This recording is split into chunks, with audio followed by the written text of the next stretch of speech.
do, because what you will notice and what you will realize, when there is a divorce is a cause, people want to move away, the issue of children also kicks in.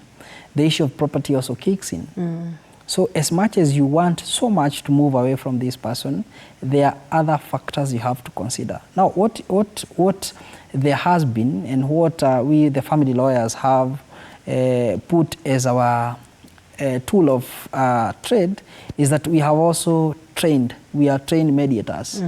And in the court is trying to streamline the process of the court-annexed mediation, where even if you divorced, the issue of the child maintenance and custody, the issue of property can be addressed successfully. And we've done this with a number of clients, and then they move separate ways happy, because at least the issue of the emotional baggage, because in a court, there is a winner and a loser. In a mediation, everyone is a winner, because you agree on how to divide the property you've acquired together, you agree on how to go about the issue of custody, the issue of maintenance.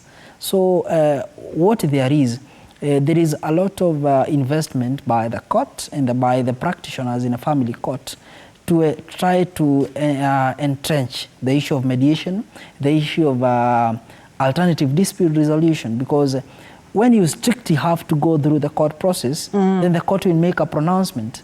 This pronouncement, more often than not, it is dividing, it is divisive. But when the parties accept to go through the process of mediation, and the court, we have what we call the court-annexed mediation. So once the case has been filed in court, be it a matrimonial cause, be it a children's case, then the court has the liberty and can advise the parties, try mediation. And I've seen it work.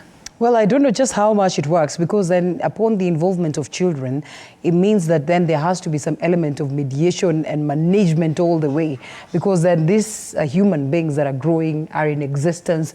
You know, it comes a time when, you know, she wants to get married, and therefore you are married to somebody else, but then the dad has to be involved therein, because from the onset there was the aspect of mediation, and therefore it is the dad to walk the child down the aisle, yet there's another husband in the life of the mother, and all this conversation. So when we're talking about maintenance and when we're talking about mediation, just how possible is this?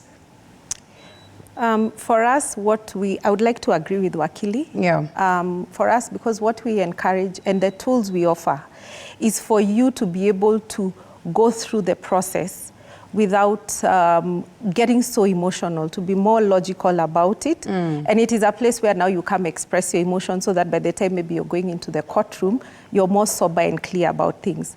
Is that to say then that perhaps you need to give yourself time? Because if this is the point where you're breaking up, do you address some of these matters instantly, or you allow yourselves time to cool down? Because at this moment, it's at the heat of emotions, without doubt. There are things that can wait, like property matters can wait. But there are things that can't wait, like children, because school, they still have to go on with their education. They still need a home. They still need that clarity of what exactly is going on. So there are things which you advise, just take your time and breathe and know how you're going to pursue. Is it mediation? Are you going to court? And there are also issues where you can actually just sit and agree. But matters like for children, custody, those ones it's a hot potato. You actually have to deal with it instantly, because if you don't deal with it, then it escalates to children being kicked out of school because of lack of school fees. And probably the money is there, you're just not in agreement. Who is picking the child?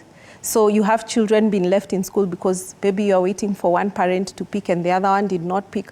So there are issues that you don't wait. There are other issues you can be patient about. Wakili will agree with me that there are situations like with property, you can put a caveat on the property so that everything waits until the rest settles.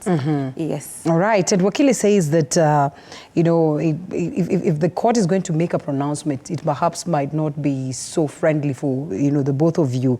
So what are some of the factors that then the courts would typically consider, you know, when they are, you know, deciding on these cases of child custody, and especially for the arrangements that should be adopted? Now, the court is guided by the law, and we have Article 53 of the Constitution that provides that parental responsibility and the protection of children rests upon the parents, whether they are married or they are not married. Two, there is the issue of the best interest of the child. In the Children's Act 2022, it is one of the basic tenets upon which the courts, not only the courts, every organization and body that makes the decisions that touches on children, the best interest of the child. Three, there is what we call the wishes of the child. Okay. Now, in terms of the law, when the court is making a determination or a decision, it has to look at who has the primary responsibility, what we call the parental responsibility over this child. Essentially, the parents or the guardians are the people who have the parental responsibility.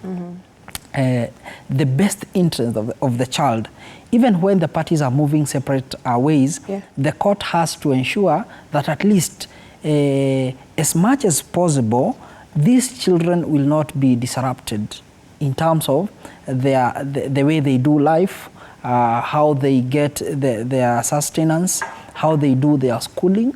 And three, the court has to consider what is their wishes. You know, as much as the parties are moving separate ways, the court can inquire from the children, where would you like to be staying? At what age? Because then I am thinking that sometimes, you know, children as well, they will always get excited. Yes. I remember during my times, because my mom used to beat me a lot, you know, typically mothers will discipline you, but the dad was pretty much an easy one. So I'm imagining that at that point, without thinking so much, I'd have easily said, I want to go with daddy. And maybe it's not really for the best, or you know, if you critically look at it, it wouldn't be the best option. So at what age then would you allow for a child to decide that, yes, I want to go this